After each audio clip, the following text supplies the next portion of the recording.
لقد أخذنا يقينا مشتري منغا ميثاق بني إسرائيل فخو عدد بني إسرائيلنا وأرسلنا إليهم أو لقد منغا دويتا رسولا كلما جاءهم أروى شراء دويتا رسول بما لا تهوى بما أخبر لا تهوى أنفسهم شنو خولا نفسهم دبي فريقا كذبوا يودل أوين دروجن تقلن كفمرا وفريقا يقتلون أو بلد لدي وجلا وحسبوا أو غمان قدري ألا تكون فتنة شنشتري بمن باني سعذاب أو قولد عمل زمونغا فعموا مرانت شلدي وسموا أو كانشل ثم تاب الله عليهم بيامر باني الله جل شانه ثم عموا وسموا بيارند شل أو كانشل كثير منهم دير دبينا والله بصير والله جل شانه لذلك بما يعملون أمسجدي كريم. سورة المائدة آية نمبر 7. أعوذ بالله من الشيطان الرجيم. بسم الله الرحمن الرحيم.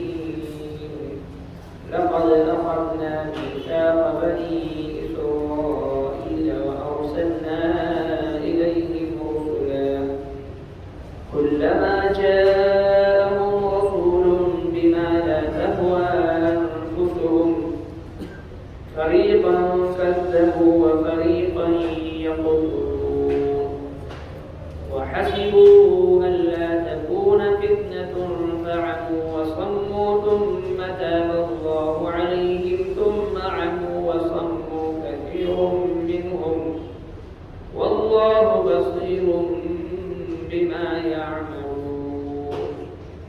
صدق الله. رواية مباركة الله جل شانه أهل كتابه وسيدنا تفسير سر فرمائے او بیا دا یو اصول مقرر فرمائے چی کہا یہودی دے عیسائی دے کسابی دے او دا اسلام مدعی دے ہر سوک چی دے چاچے پا اللہ جل شانہ باندی او قورت دا آخرت باندی ایمان روڑو او عمل صالح جو کو نبدی باندی بانا سخوجت سخوف کے اور نبدی و ہمجت اس مدید ہے کہ اللہ تبارک و تعالی بني إسرائيل چې کوم عهد اغشته او کوم لوز او وعده اغشته او د هغه لوز او د وعده په بنیاد باندې دوی ته د الله پیغمبران انبیاء کرام راغلل. نو بعضو انبیاء کرامو چې کوم تعلیمات وروړو نو هغه د دې بني اسرائیل د نفس د خواهش نفس خلاف کوو. نو ځینې پیغمبران دوی جمله وکړه تکذیب یې وکړو او ځینې دوی قتل کړل او د دوی خیال دا و چې موږ ته د دې په عیوز کې به د دې په بدل کې به سزا نه ملایي. نو هغه دا چې دوی ړانده شول او بیا کاڼه شول بیا الله تبارک وتعالی د دوی توبه قبوله کړه. یعنی په دوی باندې مختلف اوقاتو کې مختلف قسم عذابونه راغلل او بیا دوی توبه وستا الله جل شانه دوی توبه قبول کړه. بیا په دوی باندې پروالي او ډوالي راغلل بیا ځان چې هغه دغه د الله نافرمانی طرف ته بوتلو او اکثر په دوی کې چې هغه بیا راځي کانو وړاندې پاتې او الله تبارک وتعالى چې سوي کوي او لقد أخذنا يقينا أمستد منغا ميثاق بني إسرائيل فخو عدا بني إسرائيل وأرسلنا إليهم أو لقرد منغا دويتا رسولا كلما جاءهم رسول هر وقت رامي دويتا رسول بما أخبر لا تهوى أنفسهم إنه خولا نفسنا دوي فريقا كذبوا ليودل دوي دروجن وفريقا تقتلون وفريقا يقتلون او بلد الذي وجل.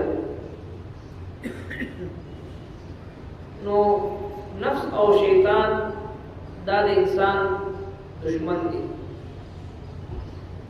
او همیشه چې کله انسان په لومړي قدم نفس باندې کېږي نو دویم قدم په جنت کې وي. او دغسی نبی کریم صلی الله علیه وسلم ارشاد فرمایي چې حجبت النار بالشهوات وحجبت الجنة بالمكاره او كما قال عليه الصلاة والسلام. جنت دا په تکلیفونو او په مشقتونو کې پټ کړی شوی دی او جهنم په شهوتونو او په لذتونو کې پټ کړی شوی دی. نو لہذا چې کوم انسان چې کوم مسلمان خپل خواهش نفس قربان کی نو الله رب العالمین دې نفس دې خواهش ته قربانول په بدل کې د جنت ورکړي. واما من خاف مقام ربه ونهى النفس عن الهوى فان الجنه هي المأوى. کس چې ویریدو د الله مخې ته د ودرېدونه او خپل نفس د خواهش نه رامنې فان الجنه هي المأوى، جنت د ټکانه ده. نو د انسان نفس دا په یو څه باندې خوشحالي چې کله یو ګناه طرف ته سړی مایل کي هغه وکړي نو بیا بل ته راکاږي، چې هغه وکړي نو بیا بل ته راکاږي. د دې انتها نشته دی.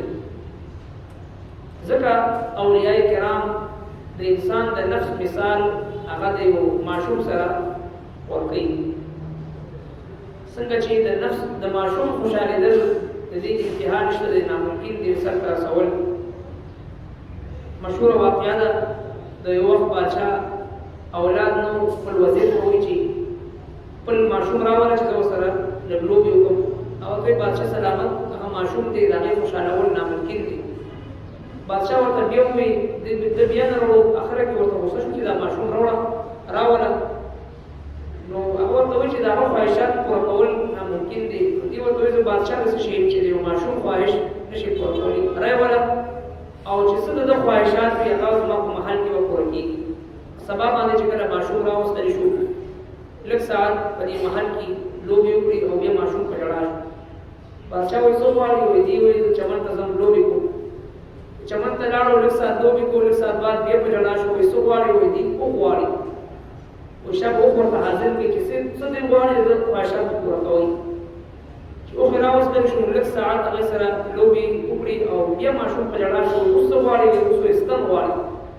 وایي شاه به ستن وله راوړئ. چې کله ستن راوړلی شو نو لږ ساعت ستن ورسره وتاوېدو راتاوېدو بیا په ژړا شو. وایي اوس څه غواړي؟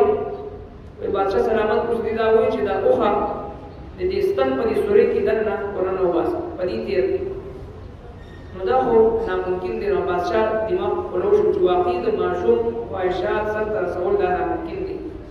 نو څرنګه چې د ماشوم خواهشات انتها نه وي، دغسې د انسان د نفس د خواهشاتو انتها نه وي. دا یو ګناه طرف ته سړی راکاږي چې هغه وکړي نو بیا بل ګناه ته، چې هغه وکړي بیا بل ګناه ته، تر دې پورې چې د انسان ژوند ختم شي خو د نفس خواهشات دا نه ختمېږي. لہذا حضرت یوسف علیه السلام واقعا موږ تاسو لولو د 18 سپارې په ابتدا کې. یوسف علیه السلام په شان دي د الله دوست یوسف صدیق الله، د الله دوست پیغمبر دی، دومره جلیل المرتبه، دومره عظمتونو والا پیغمبر. څه فرمایي؟ وما ابرئ نفسي، فرمایي زه د خپل نفس په باره کې بری نه یم، د خپل د نفس د شر نه بری نه یم. ان النفس لاماره بالسوء، بېشکه نفس دا بدۍ طرف ته ډېر زیات راښکونکی دی. الا ما رحم ربي، مگر هغه چې زما رب په چا رحم وکړي. 1445 سال نه مصلی رسول باندې د نبي کریم صلی الله علیه وسلم په مصلی باندې 6 رکعته تراویح لمونځ کېږي. 1445 سال نه په خانه کعبه کې په بیت الله حرم پاک کې 6 رکعته تراویح لمونځ کېږي. روزانه د ټولې دنیا محققین، علما، محدثین خلکو ته بیانوي د نبي علیه السلام صحیح احادیث.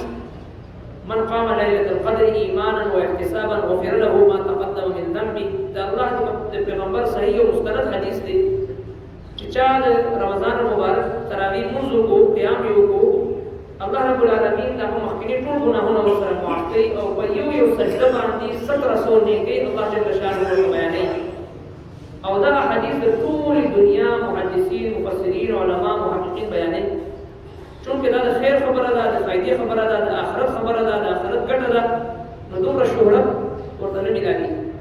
بل طرف ته یو فتنه پرور راپاسي، زه خو د دې لمونځ نه انکار کوم، دا لمونځ نشته. لکونه کورونه خلک یې ګوري، فالو کوي او لایک کوي او سبسکرایب کوي او شیر کوي او په هغې باندې تبصرې هم کوي. ځینې خلک د هغې په بنا باندې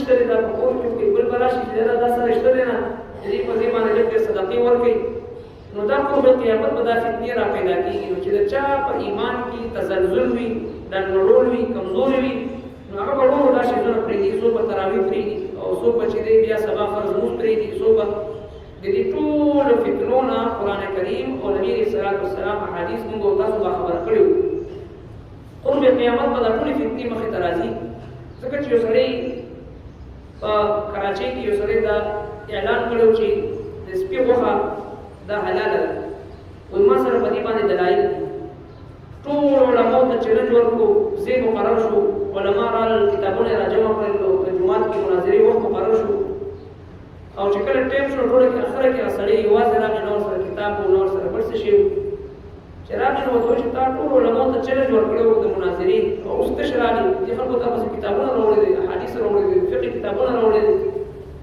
راغی په خندا شو وایي چې یاره چې کوم څیز الله پاک حرام کړي نو چاپلار حلالول شي نو بیا دا مناظرې چې نجونه د ولې ورکړو ولا بیخي چا پېژندم نه اوس چې په کوم بازار او په کوم کوڅه تېرېږم ټول خلک و چې دا سړی دی چې ټولو مریانو نه چلنج ورکړی ټول کراچۍ کې پاپولر شوم ټولو وپېژندلم یو شهرت راته حاصل شو حالانکې کوم څیز چې الله پاک حرام کړی هغه څوک حلال نه شي نو دغه واقعات ځینې مفتیانو برای نام چې کوم مفتیان دي د خپل شهرت دپاره د خپل د پیجونو او د خپل د چینلو ایستلو دپاره څوک وایي تراویح نشته څوک وایي حج نشته څوک وایي لمونځ نشته څوک وایي صدقه نشته څوک وایي خیرات نشته دا ټول هغه فتنې دي چې یو مسلمان د ګمراه کولو دپاره د قرآن او د سنت صحیح تعلیماتو نه خلک اړوي نو لهذا په دې باندې نفس خوشحالېږي یو سړی د مشقت دی تعاون کولو کې مشقت دی عمره او حج کولو کې مشقت دی صدقه خیرات مشقت دی ذکر او اذکار نوافل عبادت مشقت دی وایي دا مه کوه بس خپل زړه کې صفا ساته هېڅ مه کوه خواهش نفس په دې باندې خوشحالېږي نو لهذا الله تبارک وتعالی فرمایي چې کله دې بني اسرائیلو ته یو داسې خبر راغی چې د دوی د نفس خلاف و نو دوی فریقا کذبو ځینې خلک راپاسې د ښکاره تکذیب یو چې باید دا شی نشته دی څرنګه چې اوس دوی کوي وفریقا یقتلون یو ډله راپاسېدو د پیغمبرانو یې قتل نو دا ټوله سلسلې په دې امت کې شته زرګونه لکونه علما زموږ په دې ملک کې اهل حق چې دی هغه ووژل شو د حق وینا په جرم باندې د ختم نبوت په جرم باندې د ناموس رسالت په جرم باندې د ناموس صحابه د دفاع په جرم باندې د قرآن د تحفظ په جرم باندې قتل کړي شو ځینې وژل کېږي او د ځینو تکذیب کېږي وحسبوا او دا باطل خلک دا ګمان کوي الله تكون فتنه چې نشته دوی لپاره په موږ باندې فتنه څه عذاب زموږ د عملونو په وجه باندې په موږ څه عذاب باندې فعموا وړاندې شول دوی وصموا او کاڼه شول دوی ثم تاب الله عليهم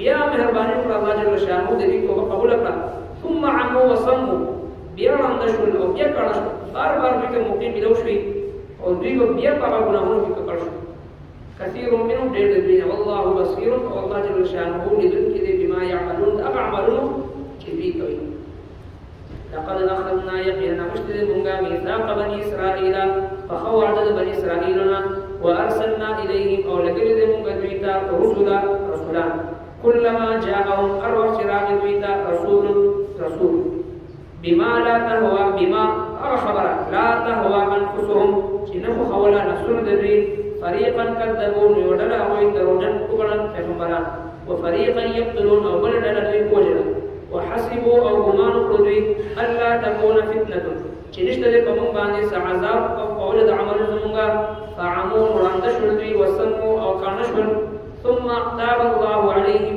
بیا مهرباني وکړه الله جل شانه ثم عموا وسموا بیا وړاندې شول او کاڼه شول كثير منهم ډېر د دوینا والله بصير او الله جل شانه لیدونکی بما يعملون هغه څه چې دوی کوي ربنا تقبل منا انك علينا انك انت التواب الرحيم صلى الله تعالى على خير خلقه محمد وعلى اله واصحابه اجمعين